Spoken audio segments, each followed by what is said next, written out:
Technical. Technical contacts are those only achieved through some special equipment. This can be through a phone, computer, facsimile machine, or similar. Technical contact needs both parties to have access to the medium through which they make contact. As of now, technical communications involve the manipulation of electromagnetic radiation. Humans cannot modulate and demodulate pulses of radio waves in the air or electronic signals through a wire, so they need some machine to translate between what humans can see and these signals. The greatest benefit of technical communication is how two people can pass information without being in close physical proximity. A secure communication medium, accessible by both parties, alleviates much of the vulnerability associated with making physical contact. Unfortunately, the telecommunications industry heavily watches these communication mediums. Furthermore, because machines automate tasks, the industry, authorities, or the adversary may only need a few people to watch these mediums for clandestine activities. This is particularly troublesome because the nature of the operational goals often has at least one party in an adversarial-controlled region. This means if the adversary can track the general population, then the principal or resident are at risk when openly communicating over networks or radio. This is not the Wild West Web of the 1980s and is not as anonymous as it once was. As hackers of decades past took advantage of anonymity of the internet, the security industry became more robust to combat these efforts. Thus, much of the world has developed monitoring systems and countermeasures to protect against illicit actors. While the industry developed these technical surveillance methods to catch criminals, the industry also discovered these systems work equally well on users of public networks. This gave birth to cyber spying. In the beginning, intelligence agencies, militaries, and governments performed technical surveillance against radio transmissions or signals, mostly associated with World War II. The term for intelligence derived from these intercepts is signals intelligence, or SIGINT. As technology advanced to protect these signals, so did the technology to break these protections. Sometimes these security agencies crack the encryption algorithm, sometimes they crack the keys, and other times they crack the human users. Regardless of the methods used to gather useful information, the world became exceedingly good at gathering intelligence information from telecommunications. Thus, the principal cannot rely on the technology itself to safeguard communications.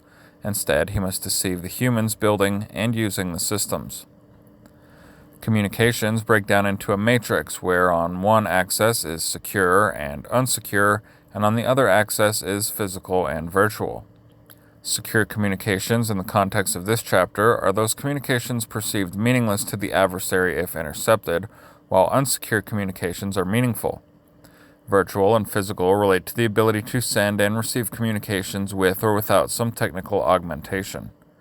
To access the cyber world, humans need some machine to do so, and thus is a requirement to enter the world of virtual communications or telecommunications. This matrix yields 4 categories: secure physical, secure virtual, and unsecure virtual.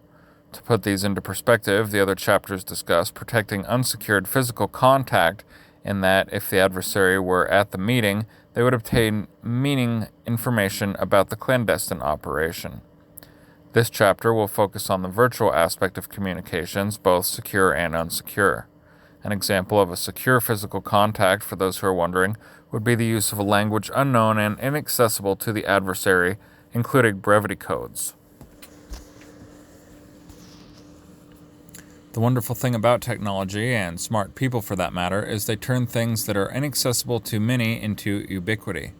They automate manual and complex tasks, so other people do not have to perform them. While encryption used to make much time and effort and was only mildly secure, computers can now do much of this mathematical heavy lifting, and the average person benefits from the results. Regarding secure virtual communications, protection comes from the use of encryption and steganography.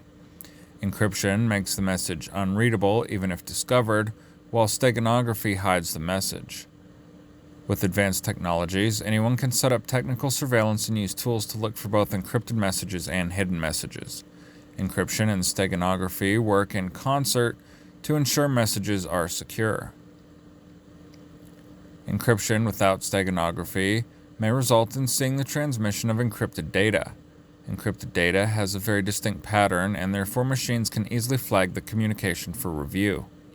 While the security may be enough to keep the adversary from gathering anything meaningful from it, the adversary may choose to interrogate suspects for intelligence information and, in some circumstances, in very enhanced ways. The adversary may not have the technical ability to break the principal's communication, but they may have enough sadism to break the principal's body, mind, or spirit. Similarly, steganography without encryption is almost worthless if the adversary is watching for its specific pattern. A technical adversary can easily do this, and the target will not know someone is watching him. Computers can read hidden messages and images as they pass through a network or over the air, just like people can read the first letters of each line of a paragraph vertically. In this case, the adversary would neither need to talk to their target, nor would the target ever know someone comprised his communications, until someone hauled him off in the middle of the night. The next section will go into the basics of encryption and steganography to best decide when and how to use it properly. Encryption may eventually be completely worthless soon with the development of quantum and phase-shifting analog computers. Much of the encryption performed today relies on the mathematical manipulation of ridiculously large prime numbers and how classical computing systems cannot factor the resulting large semi-primes. This is not true with quantum or analog computers. These new computers can execute these algorithms, which computer scientists and mathematicians have developed, and decrypt these otherwise virtually uncrackable encryption methods.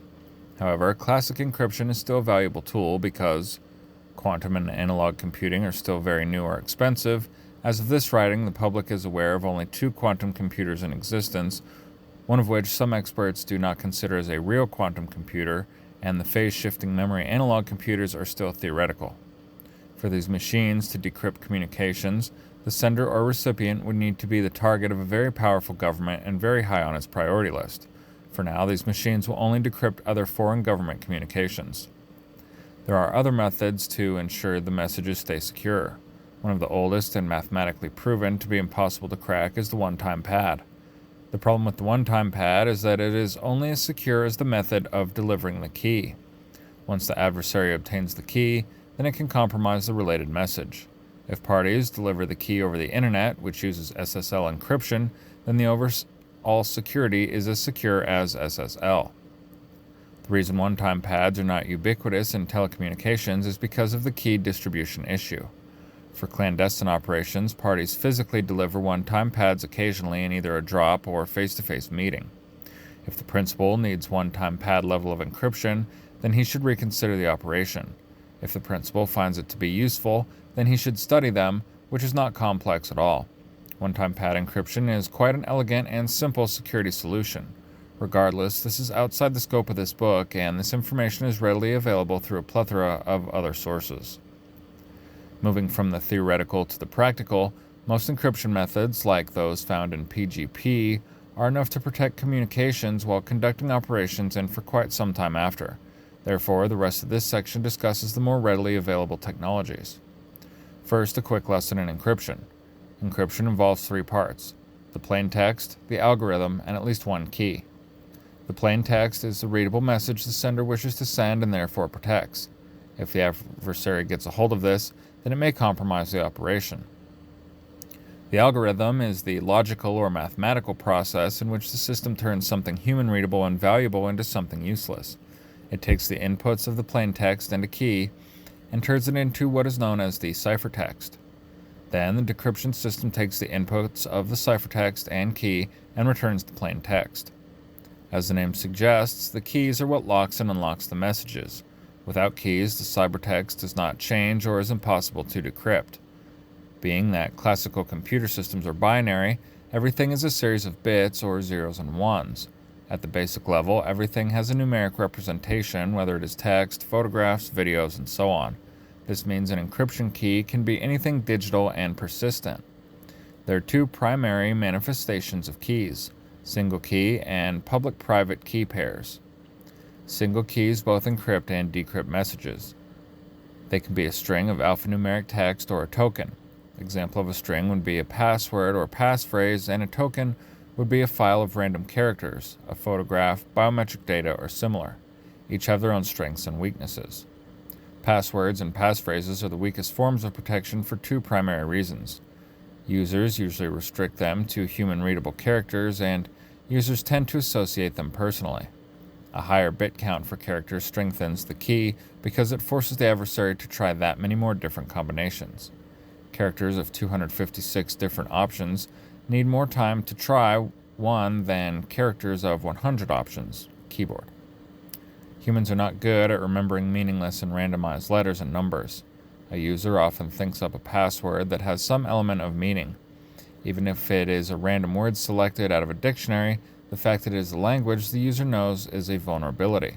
The longer the password, the more likely the user associates it with something personal, like a favorite quote.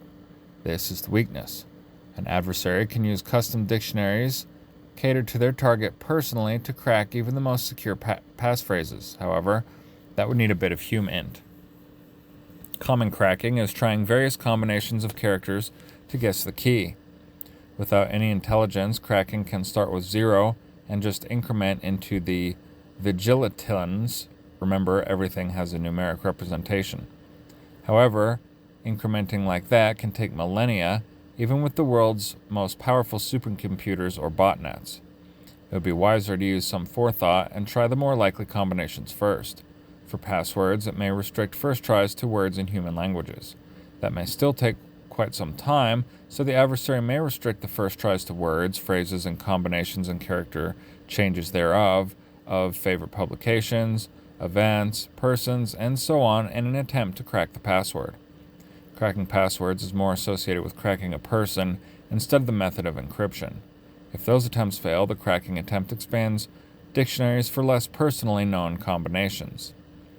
However, proper passphrases are still quite secure. So much so that many security services try other methods of cracking the encryption instead of trying these various combinations. Consider this. The average person knows about 35,000 words, and the average character count is 5.1 characters per word. With a phrase of 40 characters, there are about 7 to 8 words in this passphrase. If using a dictionary attack and the adversary did not know anything about the target, then it would still need 2.25 times 10 to the 36 different combinations. With a quad-core 4 GHz processor all dedicated to cracking, it would still take 17 quadrillion millennia to try every combination. In terms of the most sophisticated supercomputer, it would take 767,811,830 millennia running through a basic dictionary and the various combinations thereof, and thus does not include mixing languages, changing the character case, nor substituting characters for characters or words. The trade-off is the fact that it must be 40 characters or more. The best use of passphrases is to physically safeguard a computer system, offering a dual method of security. Encrypting the storage would safeguard the other keys used for communication over open mediums. While at this point, it would be true that this method would be only as strong as the passphrase. However, keeping the system hidden or safeguarded where others could not get to it can be more secure than the other hardened methods described below. The adversary can only crack something on which they can get their hands. Tokens are significantly more secure as they are files that have much greater lengths and use more of the character base set. Take for example a bitmap file, photograph, that is 32-bit based and is 12 megapixels, 4000 by 3000. Each pixel is one 32-bit based character, which means each pixel has 16.77 million options, and there are 12 million individual pixels. It would be pointless to try to brute force attack this, even with all the computing power in the world. It would be easier to just find the token. The token is the vulnerability. It is often something tangible, whether it is a file on the system, in a card, or on a flash drive. Whoever bears this token has access to the protected system. Therefore, the principal physically safeguards this token too. This usually means in a cache. If the principal caches the computer system and the access token, then he uses 2 separate caches. Otherwise, it is like hanging a key next to its lock. Security-conscious people widely use the public-private key pairs, from the amateur to the professional, and for good reason. It is very secure. It allows the user to hand out a public key to send messages without worrying about the security of that key. If the adversary gets a hold of the public key, then no harm done. The only key needing security is the private key, which the principal limits physical access by safeguarding it in a cache. All the characteristics of keys described above, with high bit character bases and long strings, still apply to these key pairs. This makes it quite difficult to crack, so much so that the adversary is likely to conduct another operation to get the information they need, instead of trying to crack keys or encryption. They may just do some form of surveillance or interrogation to get the information they want. Steganography is how to change the appearance of the encrypted message into something less obvious. Most ciphertexts will look obvious as they are just random strings of text with headers and footers and some formatting cues to make it machine readable. However, there are methods to conceal the message in other media. The three most common media containers are photographs, videos, and audio files. Everything in a computer system has a numeric representation, and because it is a binary-based system, these representations are integers. Every decimal are integers. Photographs, videos, and audio recordings are digital interpretations of analog sources. The difference in color of a photograph, while very minute, is still some definitive integer. This very small increment, whether it is the color of a photograph or pitch and volume of an audio recording, the principal can use to write the bit of the message. This is known as the least significant bit. Changes to the last bit have negligible effects on the appearance of the original, so much so, many steganographic programs offer the least two significant bits to increase payload capacity. There's a limit, and for a 12 million pixel photograph from a 12 MP camera, the message cannot be any longer than 46,875 characters using 256-bit encryption, because it will turn every character in the message into a 256-bit character, and therefore each character in the ciphertext will use 256 pixels. If hiding a file, it can only be 45 kilobytes. The smaller the image containers, then the smaller the ciphertext. As mentioned before, ciphertexts often have headers, footers, and formatting cues, so the machines can recognize the file for decryption. Begin PGP message, version GNU PG v2. See the photograph for the example, and PGP message.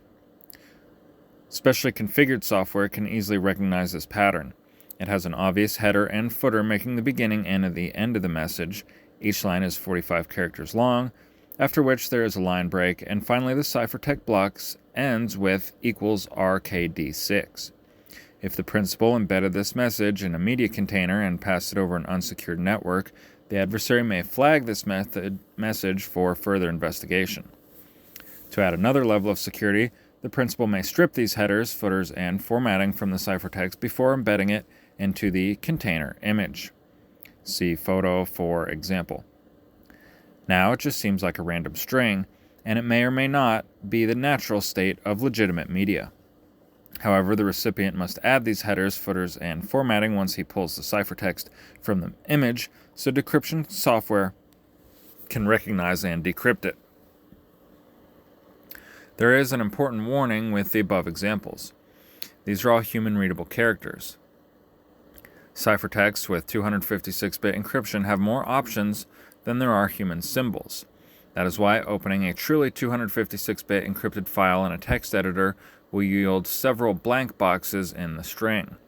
That is because there is no symbol representation for that numeric value. If the principal uses encryption that results in some fully encoded ciphertext, then software can find it because truly randomized digits will result in some numeric values without an assigned symbol. This would need changing the string to return to its truly randomized state. Discussing this is outside the scope of this book. Now, very smart people who find this interesting are continuously developing ways to defeat these programs that can identify and flag these containers. And as one team develops their technology, so will other teams. It is an arms race. Where the arms race is at any given point is difficult to pin down. The best practice is to live by principles. If the adversary is technologically savvy, is actively looking for people like the principal, and is watching for this type of communication, then the principal does not use technical communications over publicly accessible mediums. He uses physical means of making contact, as described in the other chapters. What this form of communication works well with is against scrutiny. It is a type of concealment device. If the adversary searches the principal, brings up the media, and opens files, then all they see is the digital container. To find whether there is anything suspicious embedded in the media would need a laboratory and data analysis. At this point, it is about resource allocation. The adversary is neither going to deploy data scientists to investigate all arbitrary stops and searches, nor train those who do searches to be data scientists and field them with expensive equipment.